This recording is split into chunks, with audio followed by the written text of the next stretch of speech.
नमस्कार, मैं हूं पंकज कुमार। इस खास पेशकश में आपका स्वागत है।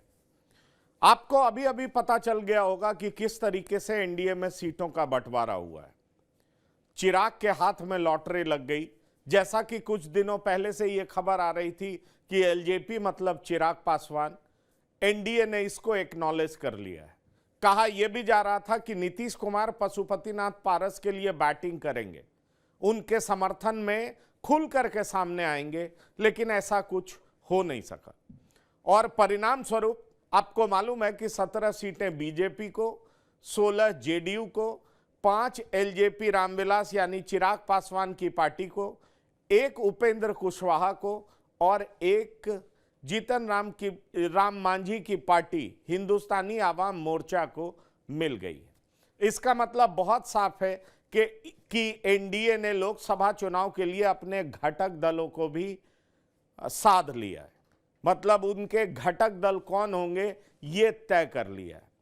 अब इस पूरी कवायद से कुछ बातें तो बहुत साफ हो जाती हैं, जिनको मैं सिलसिलेवार तरीके से आपके सामने रख रहा हूं। एक बात तो ये कि इस घटक दल का खासतौर पर लोकसभा चुनाव में पशुपतिनाथ पारस का गुट इस घटक दल का हिस्सा नहीं है। एक बात तो बिल्कुल साफ हो जाता है। दूसरी बड़ी बात कि जो बात कही जा रही थी कि मुकेश साहनी को भी अकोमोडेट किया जा सकता है। आज खुद मैंने एक वीडियो किया था और उसमें कहा था कि बात यह चल रही है कि निषाद समाज को एससी कैटेगरी में लेने की बात कही जाएगी कि सरकार बनाने के बाद इस पर विचार किया जा सकता है और उसके बाद वीआईपी को 1 सीट दी जा सकती है, क्योंकि वीआईपी के सूत्रों से इस तरह की खबरें आ रही थी। मतलब एनडीए ने मुकेश साहनी को भी सिरे से खारिज कर दिया। इसका मतलब बहुत साफ है कि वीआईपी पार्टी भी एनडीए का हिस्सा नहीं है। लेकिन इस पूरी कवायद में और भी बहुत कुछ हुई है जिसको समझना बारीकी से बहुत जरूरी है। एक बात तो ये कि जेडीयू ने काराकाट छोड़ा तो उसके बदले शिवहर ले लिया। शिवहर से पूरी उम्मीद है कि लवली आनंद ही उम्मीदवार होंगे, क्योंकि आज लवली आनंद की जेडीयू में वापसी हो गई। और आप ये देख लीजिए कि जेडीयू में जिस तरीके से ललन सिंह ने प्रेस कॉन्फ्रेंस करके उनका स्वागत किया, इससे बिल्कुल साफ हो गया था। क्योंकि ये बात मैंने पहले भी आज दिन में वीडियो में कह दिया था कि आनंद मोहन सिंह पूरे परिवार के साथ जेडीयू में शामिल हो रहे हैं। तो एक तरफ जब एनडीए की सीटों का डिक्लेरेशन हो रहा था, तो दूसरी तरफ लवली आनंद का वेलकम जेडीयू में हो रहा था। तो मतलब लवली आनंद अब शिवहर से उम्मीदवार होंगे। अब आप इस बात को समझ लीजिए कि शिवहर जो कि बीजेपी के कोटे में था, रमा देवी वहां से सिटिंग सांसद हैं, रमा देवी की टिकट कट चुकी है। तो इसका मतलब बहुत साफ है कि एनडीए में कई ऐसे उम्मीदवार हैं जो कि सिटिंग सांसद हैं, लेकिन उनके टिकट कट गए। वो कौन कौन से लोग हैं, तो उनका नाम मैं सबसे पहले बताना शुरू करूंगा। अगर आप गया की बात करें तो विजय मांझी, क्योंकि उनकी जगह अब जीतन राम मांझी हिंदुस्तानी आवाम मोर्चा से एनडीए के उम्मीदवार हैं। काराकाट से महाबली सिंह, क्योंकि उनकी जगह उपेंद्र कुशवाहा चुनाव लड़ेंगे। शिवहर से रमा देवी, उनका टिकट कट रहा है क्योंकि वो जेडीयू कोटे में चला गया है और ये लगभग तय है कि लवली आनंद वहां से उम्मीदवार होंगे। सीतामढ़ी से जेडीयू के सांसद थे सुनील कुमार पिंटू, जिन्होंने जेडीयू के खिलाफ बगावत कर दिया था। माना जा रहा था कि सीतामढ़ी छोड़ करके वो शिवहर से चुनाव लड़ सकते हैं, लेकिन शिवहर जेडीयू के कोटे में चला गया, यानी सुनील कुमार पिंटू भी अब बेटिकट हो गए। तो मैंने गया का नाम लिया, मैंने काराकाट का नाम लिया, मैंने सीतामढ़ी का नाम लिया, मैंने शिवहर का नाम लिया। 4 सांसद तो साफ दिखाई पड़ रहे हैं जो कि बेटिकट हो गए, जिसमें 3 जेडीयू के ही हैं।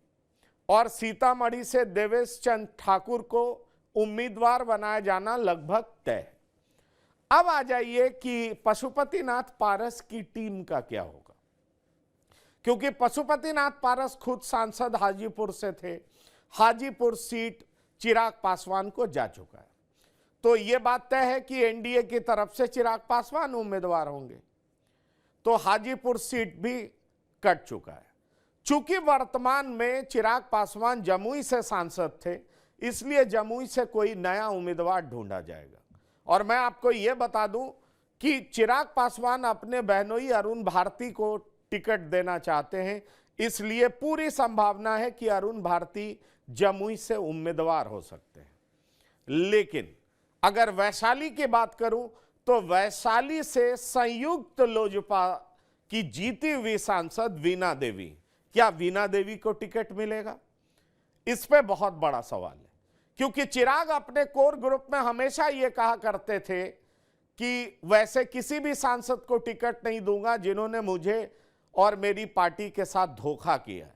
मेरे पिता के गुजरने के बाद पार्टी तोड़ दी, जो साजिश का हिस्सा थे उनको मैं किसी भी तरीके से टिकट देकर के पुरस्कृत नहीं करूंगा। वैसे वीणा देवी पिछले कुछ महीनों से लगातार चिराग के साथ देखी जा रही थी, लेकिन क्या वीणा देवी को टिकट मिलेगा, यह एक बड़ा सवाल है।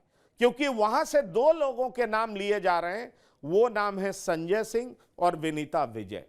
ऐसे में कौन बाजी मारता है, यह देखना दिलचस्प होगा। जहां तक सवाल है समस्तीपुर का, क्योंकि समस्तीपुर भी संयुक्त लोजपा का सीट है, वहां से प्रिंस राज सांसद है। अब चूंकि चिराग पासवान के कोटे में गया और चिराग पासवान ने बार बार इस बात का रिपीटेशन किया है कि वो किसी भी वैसे लोगों को टिकट नहीं देंगे जिन लोगों ने उनकी पार्टी तोड़ी थी। और आपको पता है कि प्रिंस राज चिराग को छोड़ करके पशुपतिनाथ पारस के ग्रुप में चले गए थे, क्योंकि पशुपतिनाथ पारस उनके चाचा हैं।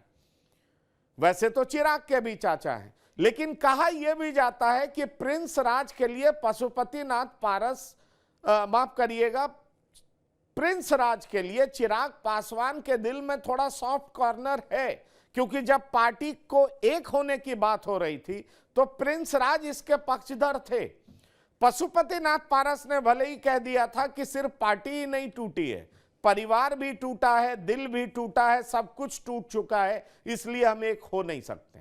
ऐसे में सवाल उठता है कि समस्तीपुर से नया उम्मीदवार कौन होगा, यह भी देखना दिलचस्प होगा।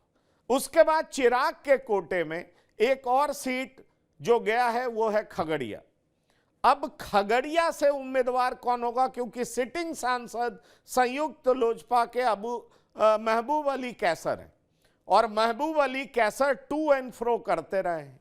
कभी पशुपतिनाथ पारस के ग्रुप में थे, फिर चिराग के पास देखे गए। ऐसे में चिराग क्या उन पर भरोसा जताएंगे? कहने वाले कह रहे हैं और मेरे सूत्र कह रहे हैं कि इसकी उम्मीद बहुत कम है। कहा जा रहा है कि रेणु कुशवाहा वहां से उम्मीदवार हो सकती है, लेकिन रेणु कुशवाहा होंगी या कोई और होगा, यह देखना दिलचस्प होगा। लेकिन रेणु कुशवाहा चिराग के कोर ग्रुप में आती हैं, इस बात से कोई इनकार नहीं कर सकता। लेकिन चिराग एक और शख्सियत को टिकट दिलाना चाहते थे, पर ना तो चिराग को नवादा मिल पाया और ना ही जहानाबाद। इसलिए अरुण कुमार, जो कि उनकी पार्टी में महत्वपूर्ण भूमिका निभा रहे थे, चिराग के बाद अहम पद पर थे। ऐसे में उनका क्या होगा, ये तो देखने वाली बात होगी। तो ये तो चिराग गुट की बात हो गई, लेकिन फिर भी चिराग के कैंप में आप समझ लीजिए कि दिवाली जैसा जश्न है, खुशियों का माहौल है, क्योंकि एनडीए ने चिराग के ही ग्रुप को एक तरीके से एलजेपी एक्नॉलेज किया है। ऐसे में सवाल उठता है कि पशुपतिनाथ पारस हो, प्रिंस राज हो, या फिर सूरजभान सिंह के भाई चंदन सिंह हो, जो कि नवादा से सांसद हैं, इनका क्या होगा? और अगर वीणा देवी को टिकट वैशाली से नहीं मिलता है तो चौथी उम्मीदवार ये हैं। और पांचवा उम्मीदवार जिनका मैं चर्चा करूं, महबूब अली कैसर, उनको भी चिराग टिकट नहीं देंगे, तो क्या ये लोग कहां से चुनाव लड़ेंगे? क्या ये लोग आरजेडी का दामन थामेंगे? ये एक बड़ा सवाल है, क्योंकि सूत्र ये भी बता रहे हैं कि जब चिराग को 5 सीट देने की खबर आई और कुछ दिन पहले चिराग जब जेपी नड्डा से मिलकर के बाहर निकले और चिराग खेमे में जब खुशियों की लहर थी, उस समय से ही पशुपतिनाथ पारस ने अपना एक चैनल लालू प्रसाद की तरफ खोल लिया था। और अगर सूरजभान सिंह की बात करें, जो कि पशुपतिनाथ पारस की पार्टी के बैकबोन कहे जाते हैं, उसकी रीढ़ कहे जाते हैं, तो उन्होंने भी अपने स्टेटमेंट में यह कहा कि 2010 से ही उनकी बात लालू प्रसाद से हो रही है। ऐसे में सवाल उठता है कि लालू प्रसाद के द्वारा या उनकी तरफ से बढ़ रहा हाथ क्या पशुपतिनाथ पारस थामेंगे? इसकी पूरी संभावना है, क्योंकि पशुपतिनाथ पारस बिल्कुल नहीं चाहेंगे कि उनकी पार्टी इस तरीके से बर्बाद हो जाए, और जाहिर तौर पर वो भी चाहेंगे कि एलजेपी, लोक जनशक्ति पार्टी, राष्ट्रीय लोक जनशक्ति पार्टी टिकी रहे और वो आने वाले चुनाव में बेहतर परफॉर्म करे। इसलिए माना जा रहा है कि खुद पशुपतिनाथ पारस चिराग के सामने हाजीपुर में खड़े होंगे। और जहां तक प्रिंस राज और सूरजभान सिंह के भाई का सवाल है, तो सूरजभान सिंह के परिवार से भी किसी ना किसी को टिकट दिया जा सकता है, या तो उनकी पत्नी हो या वर्तमान के सांसद चंदन सिंह हो, इनको चुनाव में उतारा जा सकता है।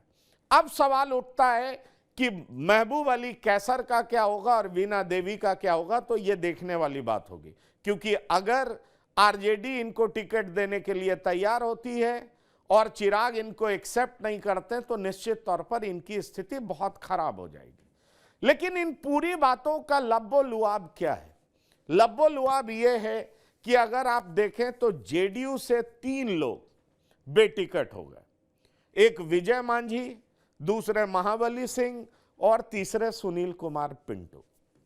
और अगर आप राष्ट्रीय लोक जनशक्ति पार्टी की बात करें, जिसके मुखिया पशुपतिनाथ पारस हैं, तो निश्चित तौर पर एनडीए ने जिस तरीके से 5 सीटें चिराग पासवान को थमा दिया है, तो आप समझ लीजिए कि इनके 5 सांसद भी बेटिकट हो गए।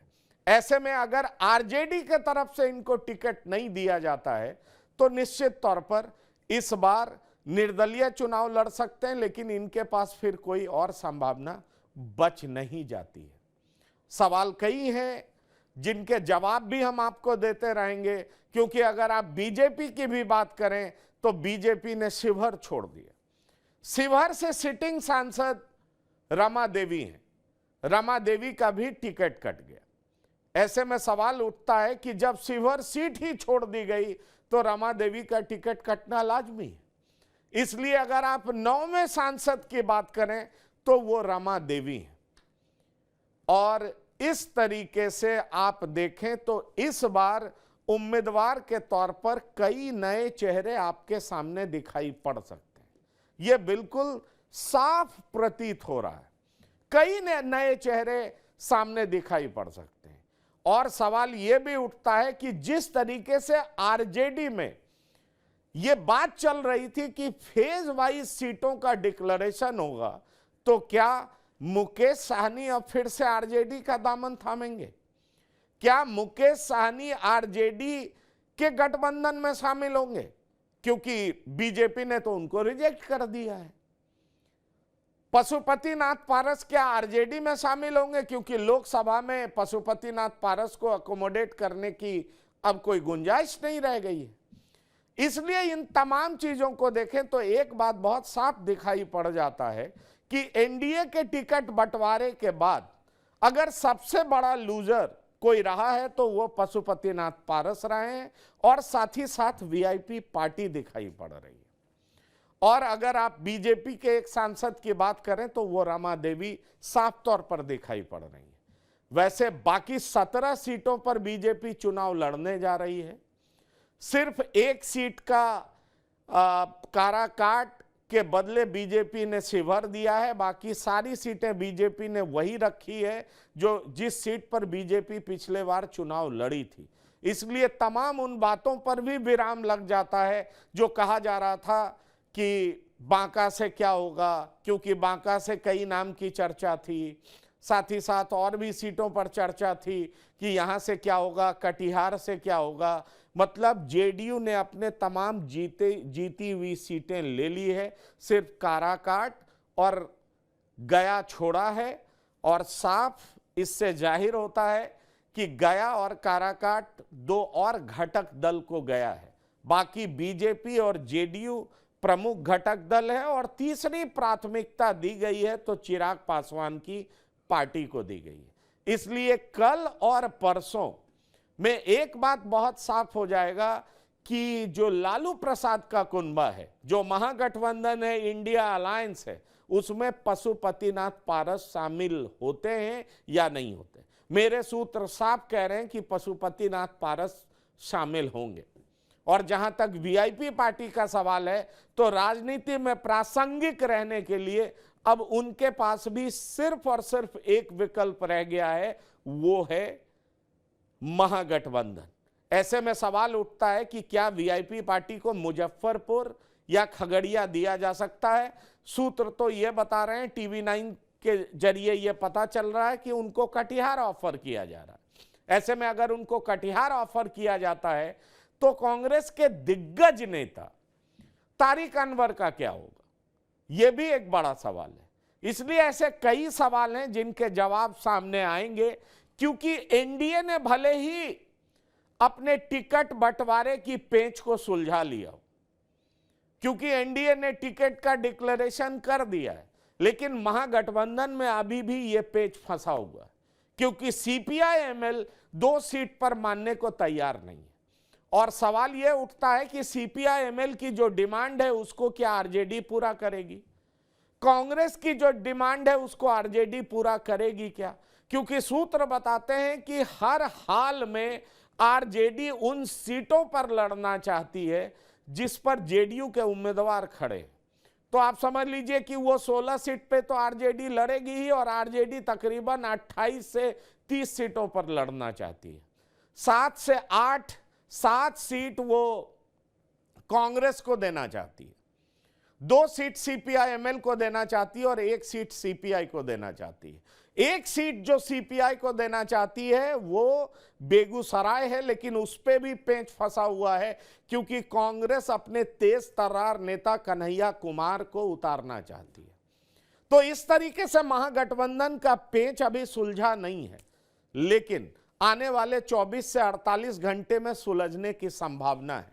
लेकिन एनडीए ने अपना पेच तो सुलझा लिया है, पर इससे एक बात बहुत साफ हो गया है कि पशुपतिनाथ पारस को खाली हाथ एनडीए में फिलहाल दिखाई पड़ रहे हैं। अब सवाल उठता है कि खाली हाथ हो चुके पशुपतिनाथ पारस क्या एनडीए का साथ छोड़ करके अब महागठबंधन का दामन थामेंगे?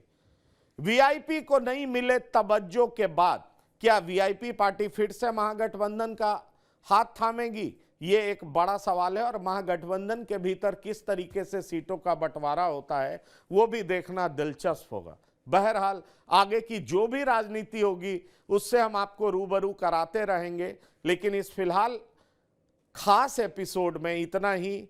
टीवी 9 बिहार झारखंड को लगातार देखते रहिए और ताजा तरीन खबरों से अपडेट होते रहिए। धन्यवाद, नमस्कार।